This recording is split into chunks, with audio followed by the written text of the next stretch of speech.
నాకు అతనికి ఇంకొక ఇద్దరు ఉన్నారు, వాక్యం చెప్తున్నారు బోధకులు. వివరించేటప్పుడు ఆయన అడిగారు, విశ్రాంతి దినం ఎప్పుడు అని అడిగారు. విశ్రాంతి దినం ఆదివారం అన్నాడు. ఆ పక్కన అతను ఆదివారం అన్నాడు. నేనేమో ఏమీ చెప్పలా, నేను అసలు ముందు ఎక్కడికి వెళ్ళేవాడిని.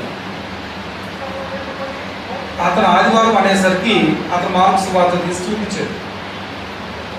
విశ్రాంతి దినం గడిచిపోయిన తర్వాత అని మొదలుపెట్టాడు. చదివాడు లేఖనం బాగానే.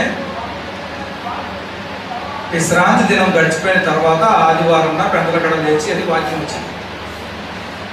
ఏమర్థమైంది మీకు అక్కడ కదా? కానీ అతను హృదయంలో దేని బలంగా నమ్మాడు? 3 సార్లు చదివించినా కూడా ఆదివారమేనండి అన్నాడు. విశ్రాంతి దినం ఎప్పుడంటే ఆదివారమే అన్నాడు. ఎందుకని? అతను వాక్యాన్ని